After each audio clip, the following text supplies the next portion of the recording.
जौन बड़ा सन ओमे +2 फेल बैक लागल या रनिंग में बा विद्यार्थी अभी वो अपन कंप्लीट नहीं कैले तो वो पढ़ावता तो वो अच्छा बा। मनोज पटेल के हम बात करनी है आ यहाँ वेल ट्रेंड टीचर, ये तो पूरा लोक सेवा वेल ट्रेंड, हाँ वेल ट्रेंड कहत नहीं, सर्टिफाइड टीचर, शिक्षक सेवा आयोग से लड़ के आवेला फिर भी शिक्षा के स्तर गिरता उहे को सुना मास्टरवा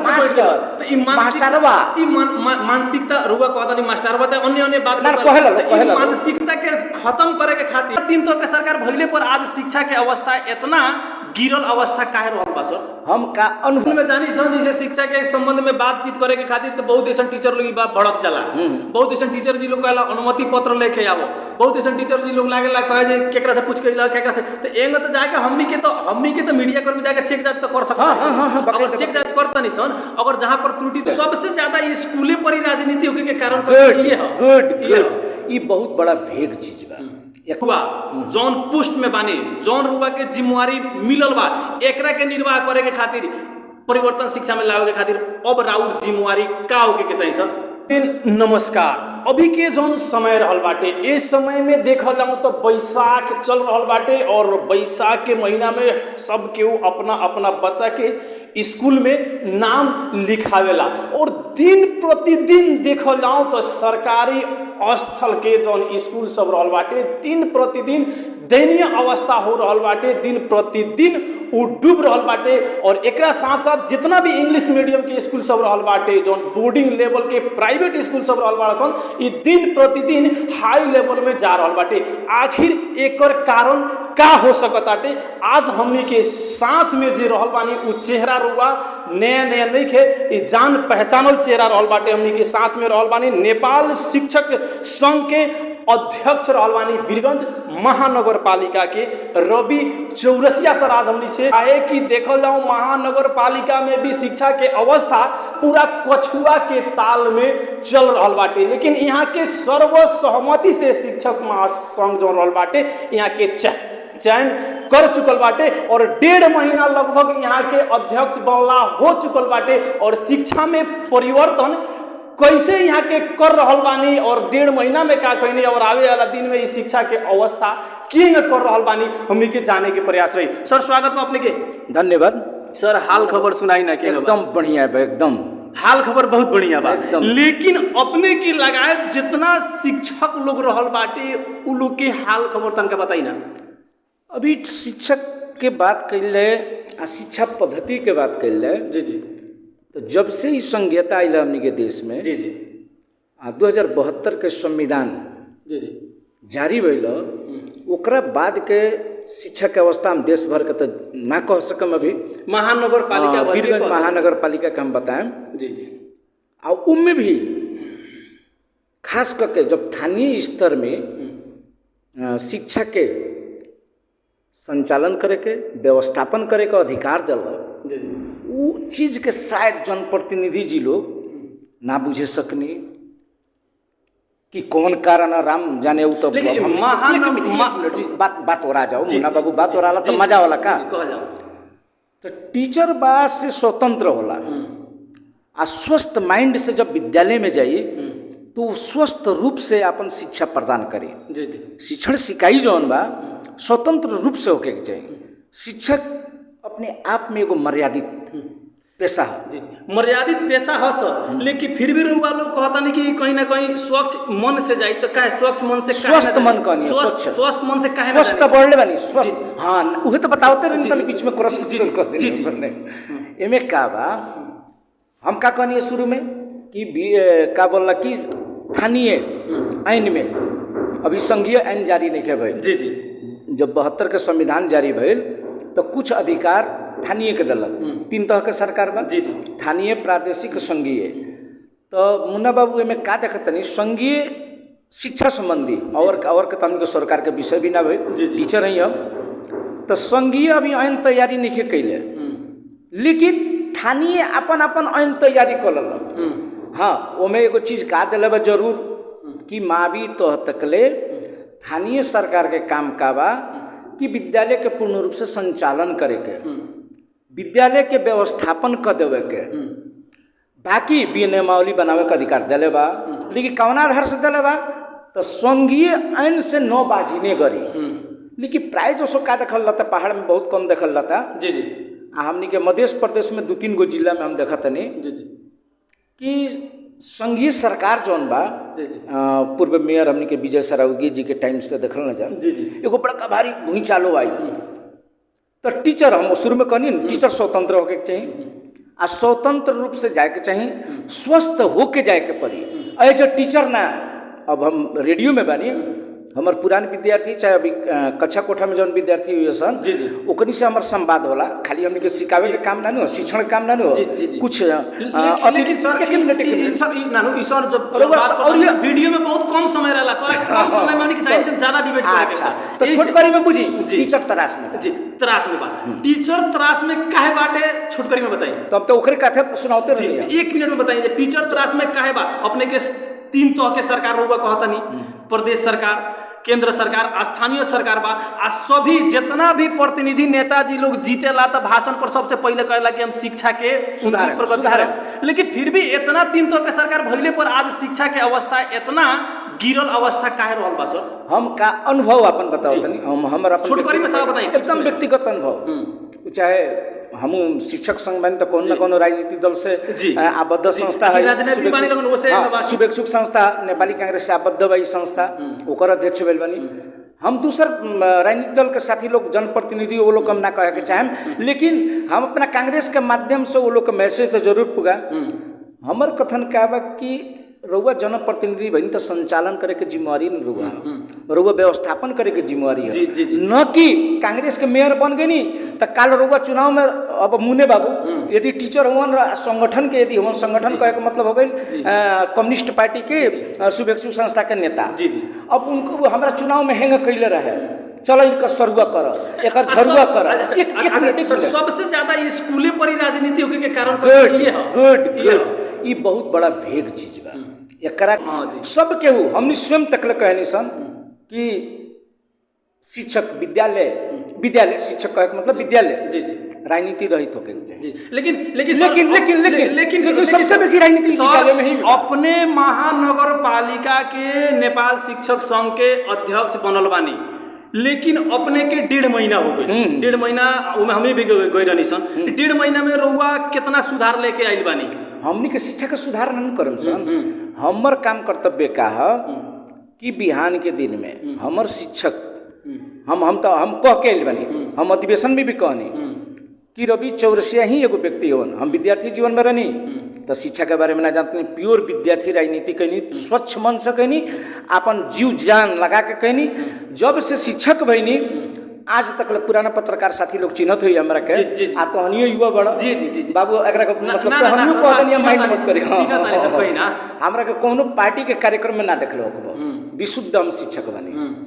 हाँ तो हम विशुद्ध शिक्षक बनी। एक मिनट बातें नहीं पूरा होकर सकत तो विशुद्ध हमार काम का शिक्षक नेता हो गई।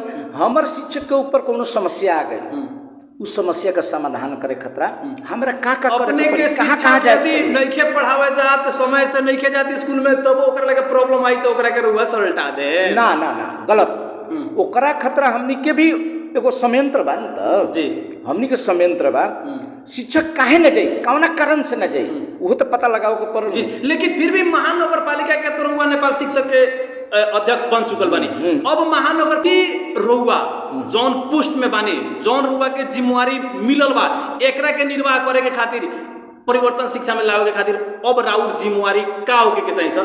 गुड। एकरा के सुधार करे खतरा सबसे पहले जिम्मेवार वीरगंज महानगर पालिका बा। वीरगंज महानगर पालिका हमनी से सहकार्य कर सकता या हमनी वीरगंज महानगर पालिका से सहकार्य करम सन। अभी सुन रहल बड़ा, देख रहल बड़ा सरुआ सरुआ सरुआ सरुआ ई सरुआ जौन भइल बा एमे बहुत जगह देखल जाओ, जैसे नरसिंह मावी बा, सिद्धार्थ बा, विद्यापीठ बा, तिरजुत बा, ई सब स्कूल रहल बाटे। जब टीचर लोग के सरुआ भइल बा उथल पुथल, एमे काथी कहे ई सरुआ भइला से शिक्षा के अवस्था बढ़ल जाता कि घटल जाता? इसे हेंगे बा सरुआ करे के एगो अधिकारी नहीं वीरगंज महानगर के, वो ठीक बा करता तो करे खतरा यहाँ हम एगो पार्ट हैं। हमनी के मुख्य संस्था शिक्षक महासंघ जी जी जेकर अध्यक्ष हमनी के विनोद मेहता जी हुवन। उ हमनी के का हुवन कि छात्र संगठन के अध्यक्ष हुवन। हम तो एगो पार्ट हैं, हमरा संग संगठन भी बा, हमरा जैसन संघीय फोरम भी बा, अन्य राजनीतिक दल के संगठन लोग भी बा। ई समग्र के हमनी समग्र मिल के एगो छात्र संगठन बा, ओकरा कहल जाला शिक्षक महासंघ। उ शिक्षक महासंघ के वहाँ काम करे के, ओकर प्रतिनिधित्व वहाँ उ करी। लेकिन वीरगंज महानगर जहाँ तक हमर बुझाई बा, हमरा विनोद जी से बात होत रहला टाइम टू टाइम कि सरुआ हो रहा बा का रुगल से सहकार्य होता कि ना, तन्ना यदि सहकार्य नहीं के हो तो वीरगंज महानगर पालिका काहे वो करता, वो वीरगंज महानगर पालिका ओकर जिम्मेवार बा। यदि सहकार्य होता तो ये जौन बात रउआ रखनी है मुन्ना बाबू, तो विनोद मेहता जी से ही क्लियर हुई कि रउआ मान ली 2-4 गो सरुआ भइल 2-4 गो ना भइल, तो ऐसे शिक्षा में का असर पड़ी? असर तो पड़ी। एहू में शायद सर पार्टी दे के सरुआ कइल जाता है। इहो तो बात बा सर। इंग्लिश मीडियम जौन लगावल गइल बा, इंग्लिश मीडियम, तो इंग्लिश मीडियम में तो जौन बच्चा पढ़ रहा बा, जौन पढ़ाई करके बहुत ऐसा लोग जो बच्चा रहा बा जौन सरकारी मीडियम में पढ़ता, वो तो बच्चा अब इंग्लिश मीडियम चालू हो गई तो उ के पढ़ाओ सकी। जैसे नेपाली मीडियम पढ़ाओ कतरा, जैसे बात कर जाओ कि नर्सिंग में जौन बच्चा पढ़त हो गए, उ बच्चा के पढ़ाओ हो गए एने ओरिया इस साइड में घड़ियारवा साइड में पढ़ाओ हो गए, तो उ बच्चा आई उ बच्चा एने से जौन विद्यार्थी दिक्कत हुई कि ना हुई, तो उ सब बच्चा सबके समस्या के लोग देखता नहीं शिक्षा के। उ टोटल जिम्मेवारी महानगर के है। महानगर कौना किस्म से कौन अवधारणा लेके आई, शायद अब हमार व्यक्तिगत पूछे तो कौन चीज के प्लानिंग होला, प्लानिंग भइल जी, प्लानिंग करके प्लानिंग भइल। प्लानिंग तो रुआ चुनाव के समय में जौन मेरा शिक्षक महासंघ के चुनाव रहे तो मेरा हर स्कूल में पुगत रहनी। अभी कितना पुगल बनी सर? प्लानिंग तो महानगर करी। अब अभी के समय में जितना महानगर पालिका के अंतर्गत में स्कूल सब रहल बाटे, जौन के रुआ अध्यक्ष बानी, तो पहले चुनाव के समय जौन बेरा अपने के रहे, अभी तो कहीं ना सर्वसम्मति से रुआ चयन हो चुका है। एकदम एमे कोनो दिक्कत नहीं है। तो बेरा जाके स्कूल में सब टीचर लोग से जाके रुआ आग्रह करत रहनी कि एक बेर हमरा के सपोर्ट करे के। अब तो यही के सपोर्ट कर दलबा। अब कितना बेर गइल बानी स्कूल सब में देखे खातिर निरंतर पढ़ाई हो रहल बा। फिर पढ़ाई वाला समस्या पढ़ाई वाला सवाल ना अपने के जिम देखी सर, शिक्षक कहीं तो इतना तो जिम्मेवारी अपने के लेवे के तो ना पूर्ण जिम्मेवारी हमने की बा, हमने के निर्देश रेख देख करे के तो जिम्मेवारी बानू अपने के। टीचर शिक्षा के रेख देख करे वाला शैक्षिक प्रशासन महाशाखा बा वीरगंज महानगर पालिका, ओकर जिम्मेवारी रेख देख करे के। हाँ, शैक्षिक प्रशासन महाशाखा या वीरगंज महानगर पालिका, वीरगंज महानगर पालिका ही हमने छोटकरी में कहलाम, ओकर जिम्मेवारी है कि टीचर नेता के लेके विद्यालय में अनुगमन करे के। विद्यालय में यदि टीचिंग के अवस्था शिक्षण सिकाई क्रियाकलाप यदि नीचे खसकता तो कारण का है, कारण पता लगा पड़ल जी, समस्या के समस्या पता लगाव के पड़ल। जीवनोपयोगी शिक्षा के अभी आवश्यकता बा सब केहू के। जी उ चाहे जनप्रतिनिधियों को चाहे माइंड मत करिए बाबू, तो हमने जैसन जर्नलिस्ट के जीवनोपयोगी शिक्षा के हमने के अभी हमनी तो कोनो स्कूल में जानी सन जैसे शिक्षा के संबंध में बातचीत करे के खातिर तो बहुत ऐसा टीचर लोग बा भड़क जाला। बहुत ऐसा टीचर जी लोग कहला अनुमति पत्र लेके आवो, बहुत ऐसा टीचर जी लोग लागेला कहे जे केकरा से पूछ के ला केकरा से, तो एंग तो जाके हमनी के तो मीडिया कर्मी जाके चेक जांच तो कर सकता है। अगर चेक जांच करता नहीं सन, अगर जहां पर त्रुटि दिखाई ता वहां पर कार्रवाई करेम कि ना करेम? ना कानूनी प्रावधान हमनी के कार्रवाई करे के अधिकार नहीं है। अपने ये अगर सच्चाई रही तो कानूनी प्रोसेस रोकल ना करम, लेकिन अपने के जे आगे वाला जे कर्मचारी बा ओकरा पर तो ना मुन्ना बाबू के मुन्ना बाबू के हम सहयोग करे के चाहते नहीं। पत्रकार हैं, रउआ जाए के पूर्ण अधिकार बा जी, लेकिन ओकर क्राइटेरिया बा, प्रोसेस बा जी। रउआ गईनी प्र लगे भेंट कैनी, सर हम हेंगे अनुगमन में आइल बनी, वास्तव में राउर स्कूल का अवस्था का बा। यदि सर अपने दे देनी तो सर अगर 10 बजे ले आइले ना ओकर हमनी चल गनी स्कूल में तब केंग होई सर? तो तहनी के त का मानू ऐना हुन कहनी भाई समाज के तो हमनी वीडियो बना हां वो अधिकार तो तोहर बाजे रवि चौरसिया नहीं खन काहे नहीं खन एकदम वीडियो नहीं बना सकत एकदम ओमे कोनो शंका नहीं जी। सर एकरा साथ साथ ई बताई दिन प्रतिदिन सर इंग्लिश मीडियम एकदम हाई लेवल में जा रहा बाटे, आ सरकारी मीडियम पूरा कहीं ना कहीं पहले जो 5 साल पहले हमनी स्वयं सरकारी मीडियम से पढ़ल लइका आई सन, सरकारी में पढ़ले बानी सन, आज हमनी के बच्चा पढ़ रहा बा इंग्लिश मीडियम में। सरकारी व्यवस्था दिन प्रतिदिन दयनीय हो रहा बा सर, एकर कारण का हो? कारण हेंगे बा, एक तो हमनी के मनस्पटल में का रखे के पड़ी, एगो हौवा भी होला।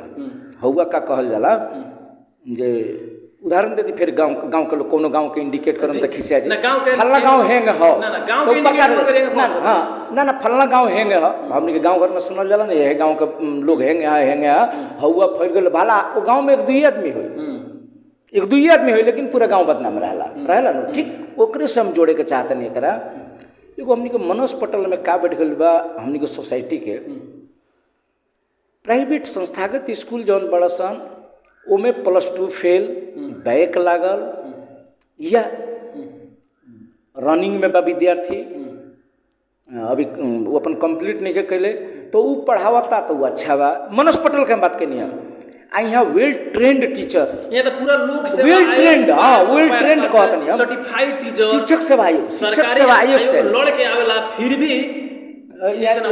शिक्षा के स्तर गिरता उहे शुरू में हम का कहने बड़का भारी विषय वस्तु के चीज बा एकरा खतरा मने जैसे हमनी भनी सन जिम्मेवार जे सरोकार वाला बा बीरगंज महानगर भइल और भी एक्सपर्ट लोग होई ई सब एक्सपर्ट लोग के बैठा के आई मतलब संचार कर्मी लोग के भी कर्तव्य बनता खाली एगो हमनी जिम्मेवार नहीं सन संपूर्ण हमनी जिम्मेवार बनी सन कारण ऐसे जिम्मेवार बनी सन कि आवेला दिन के भविष्य तो हमनी के उहे बाल बालिका न हो जी हम एगो बात कहत रहनी बीच में हमर मुन्ना बाबू रोक देनी हम गर्व के साथ कहम एज अ टीचर हम नेता टीचर के नेता ना एज अ टीचर हम जौन जौन सेक्शन में क्लास लेत हो कि जौन विषय के शिक्षण सिखाई करत हो कि जाके एकदम विशुद्ध मानवता के हिसाब से पूछल हम एक गो चीज कहनी म शिक्षक भर आको है ना म तिमीहरूको आमा बुआ भर आको हम विद्यार्थी से ओपन कहनी हमारे विद्यार्थी सन के मालूम बा हम ऐसे कहनी कि म शिक्षक भर आए भने कहीं न कहीं मेरो मनमा कहीं तलमाथि भएर म 100% को सट्टा 80% नहीं दिन्छु कि तर बुवा भएर आएँ भने त्यहाँ त मलाई के फिलिङ हुन्छ कि म छोराछोरीलाई पढाइरहेछु हामीले कर्तव्य भी है विद्यार्थी हमने के विद्यार्थी सिर्फ ना छोरा बाल बच्चा भी है तो हमारे लगे जितना क्षमता हो जितना हम जानते हो कि हम तो 100 में 100 देवे के प्रयास करें 100 में 100 देवे के प्रयास करें शिक्षक जमात शिक्षक समुदाय बदनाम बा हौवा एकदम उ तो हर गांव पालिका में हर नगर पालिका में हर एक वार्ड में हमने जानी सकते एक एक लोग कहला कि सरकारी टीचर ना मास्टर मास्टरवा ई मानसिकता रुवा कहता नहीं मास्टरवा त अन्य अन्य बात कहला मानसिकता के खत्म करे के खातिर रुवा के प्रयास का होई ई ना गुड हमर प्रयास का होई हमर शिक्षक हमनी के शिक्षक समुदाय से कुछ गलती होता तो हमनी के शिक्षक समुदाय में बहुत बड़ा कहनी है शिक्षक महासंघ बा हमनी शिक्षक विभिन्न संगठन बानी सन सबके अध्यक्ष बा शिक्षक महासंघ एगो संस्था बा सबके ऊके बैठाई कौन शिक्षक से कौन किस्म के गलत क्रियाकलाप सृजना भइल बा उ चीज हमनी के दी हमनी अपना शिक्षक से बतियान सन ओकर बहुत प्रोसेस बान त प्रक्रिया बान त प्रोसेस बा हां प्रक्रिया बा प्रोसेस अब आम आदमी जौन जाना के बाद बाल बच्चा पढ़ता उ तो प्रोसेसिंग करते करते बुला जाई ना प्रोसेसिंग ना हम बताओ वो प्रोसेस ना जैसे पहल का चरण में बात हुई दूसरा का चरण में ओकर बहुत प्रक्रिया बन कार्रवाई में जाई तीसरा का चरण में का हुई कानूनी प्रक्रिया बा महाराज तुरंत डू एंड डाई करो ना लेकिन प्रतिशोध के भावना मत रखो ना चलो हमनी जाते जाते ई बताई जोनी ई जौन इंग्लिश मीडियम लागू कइल गेल बाटे 4 गो स्कूल में महानगर पालिका के उ सब सरकारी लेवल के जौन बच्चा रहल बाड़ सन ओकनी के भविष्य केने जाता सर ई तो बीरगंज महानगर पालिका बताई आरो एगो शिक्षक के नाता से मतलब जे पूछता नी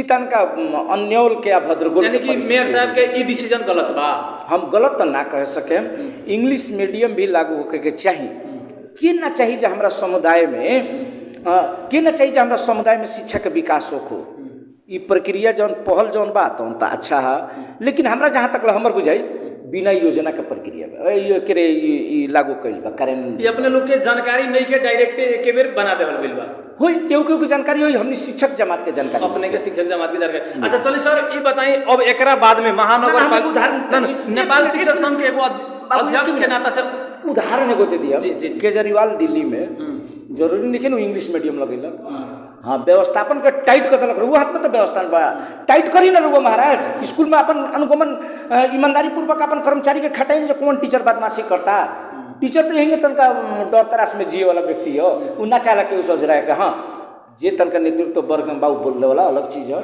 लेकिन प्राय जो सब टीचर देखे में रहुआ तो रहुआ से ना बतिया के चाहिए। जी जी, हमने के भी जाने से माइक कैमरा देके बहुत टीचर लोग ना बोलेला, कल हम बोलते हैं गलती हो जाई ऐसे। तो एक मिनट तक केजरीवाल की बात करिए, आज दिल्ली में प्राइवेट में लोग नहीं पढ़ा होता, सामुदायिक विद्यालय में, सरकारी में पढ़ा होता है, व्यवस्थापन समिति ओकर बढ़िया बात एकदम, यानी कि यहाँ पर महानगर पालिका जो रहल बाटे एकरा पर पूरा टाइट होके के पड़ल, पर निगरानी हर एक स्कूल में जाके निगरानी सर्व समस्या के समाधान है। जी, अरे क्यों नहीं जाना तो हमनी से पूछो ना यार, टीचर के परिचालन करे, एक मिनट, टीचर के परिचालन करे, परिचालन के होला पूछ ले मुंह लोग से। जी जी सर, एक बात में हमनी के जानकारी परिचालन करे, चलिए अपने के द्वारा शिक्षा के उन्नति प्रगति करे के खातिर महानगर पालिका में अपने के भूमिका का रही, छोटकरी में बताएं। शिक्षा के विकास खतरा, जी जी, शिक्षा के विकास करे के जिम्मेवारी वो लोग के है, वो लोग हमनी के बोलाओ, हमनी से सलाह ले, वो लोग जिंग जिंग जनप्रतिनिधि लोग अपन योजना बनावता, अच्छा बा साथ देम सन, आ ना तो कहूँ कहूँ वैसन देखते सब त्रुटि, ओकरा में हमनी सलाह देम सन, हमनियों के सलाह लेके वो लोग आगे बढ़ जाई, तो बिहान हमारा विश्वास बा कि हमनी के परसा जिला ओमे खास करे देश के आर्थिक नगरी है ना वीरगंज महानगर पालिका, तो काहे गरीब के बाल बच्चा बोर्डिंग में जाई जी, अमीर के लड़का तक हमनी के सामुदायिक में पढ़ी। साथ साथ एक और सवाल अपने से रह गई सर, नियम कानून के मोजिन में रहल बा कि हर एक टीचर लोग के छोरा छोरी बाल बच्चा, चाहे हर एक प्रतिनिधि जीव लोग के बाल बच्चा सामुदायिक स्कूल में पढ़ावे के चाही, कि टीचर जीव लोग काहे नहीं के पढ़ाओ, एक्शन होई का? एक मिनट, ये टीचरे लोग पर लागू है कि जनप्रतिनिधि कर्मचारियों जी लोग पर लागू है? सर हमरा जनप्रतिनिधि माइक के सामने बैठे तो हम सवाल पूछ दे, अब रहल टीचर के मामला जी, तो एगो मुन्ना बाबू का दिमाग में रख के जाई, हमार बेटा अभी प्रसादी कॉलेज में पढ़ा था, आ विशुद्ध तिरजुद मावी से ही पास करके गई है जी। अगर जौन टीचर लोग पढ़ावता बोर्डिंग लेवल में, वो टीचर लोग के का होके के चाहिए? ना कार्रवाई के हम बात ना करब, ऐसे कि एगो हमनी के भोजपुरी भाषा में ना दुश्मनो ना कहे, पाप के भागी एगो उहे नहीं के। पहले जनप्रतिनिधि जी लोग न संचालक जी देश के समाज के,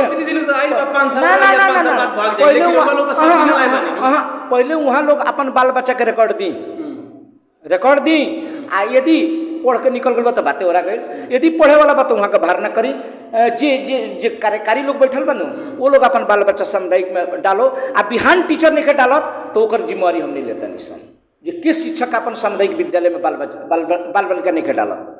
यानी कि अब की बार जे प्रतिनिधि जी लोग बाटे ओकर बाल बच्चा अगर पढ़त नहीं के सामुदायिक स्कूल में बोर्डिंग लेवल में पढ़ता, अगर वो लोग डालत आटे तो अपने पर कड़ा एक्शन ले, हम हमारे एक्शन लेवल का अधिकार नहीं है, एक्शन लेवल जनता अपने ए पर मने बोले ना, हाँ बोल सकता नहीं, हमरा बोलूँ कि वो उतना थी नहीं, हम तो सही हमर का बा, हम शुरू में कहनी कि हम शिक्षक के हक हित खतरा, शिक्षक के समस्या ये उतने हमार अधिकार बा, बोले वाला बात बा, आ जौन कार्रवाई के चाहे लड़े के अधिकार बहुत जनता के दिखावे के पड़ल बाबा मीडिया के। जी जी जी, जे है टीचर एकदम हमनी के आवाज तो जोरदार उठाएं सर, चाहे एकरा खतरा कुछ भी हो सके, हमनी के आवाज उठाएं सब। मुन्ना बाबू, अब एगो बुजुर्ग टीचर अपना जगह पर बा, समाज के एगो बौद्धिक लेवल से बात करते हैं अपने, जी जी, हम ये जरूर हुआ कि एगो संदेश दें, जनता सर्वोपरि होला संघीयता में, जनता चाहिए तो कुछ भी कर सकता, जनता चाहिए तो जनता के जगह जनता सुनी ना, आवत लोग फॉर्म भरे बेचारा, अब हमरा इंडिकेट ना करें, एगो बड़ा सदस्य जी के फोन आयल, दाई लड़का फेल हो गई बा, ओकर एडमिशन ना हुई, यो बहस के विषय आधा घंटा यही में लगी, वो फेल पास अपना फेल पास पर, हाँ हम कहनी बाबू तो फेल हो गई बा तो इंग्लिश मीडियम लागू के कैलक, तो कुछ बोलबे ना करो, हम कहनी इंग्लिश मीडियम तो तहनी के वीरगंज महानगर पालिका लागू कैलक, तो अगर तहनी कोनो पॉलिसी ना बनल, पॉलिसी से चलेला जी सब कुछ, जे बिहान हम कौना मापदंड से इंट्रांस लेम, जे बाल बालिका हमनी के का बा, हाँ हमनी के हमर कर्तव्य पूछला नु, तो हमर कर्तव्य ही बा सब निमन का रउए निमन बना दे, तो बौरका के ना बनाई जे मर्दांगी बुझ जाम जी, तो हमर कर्तव्य का जे राज्य हमनी के का कहता टीचर के, सामुदायिक विद्यालय के टीचर के, कि जौन लड़का ड्रॉप आउट हो गई बा ओकरा के, जौन बाल श्रम में बा ओकरा के, जौन शोषित बा ओकरा के जौन अल्पसंख्यक बा ओकरा के, जौन गरीबी से जूझ रहल बा आ स्कूल नहीं के जात ओकरा के हमनी के उठा के लिया के सर्वसुलभ तरीका से शिक्षा देवे के अधिकार हमनी के दिले बा, हमनी के कर्तव्य भी है बाबू। हमनी के चैनल देख रहल सभी से काथी कहम अपने?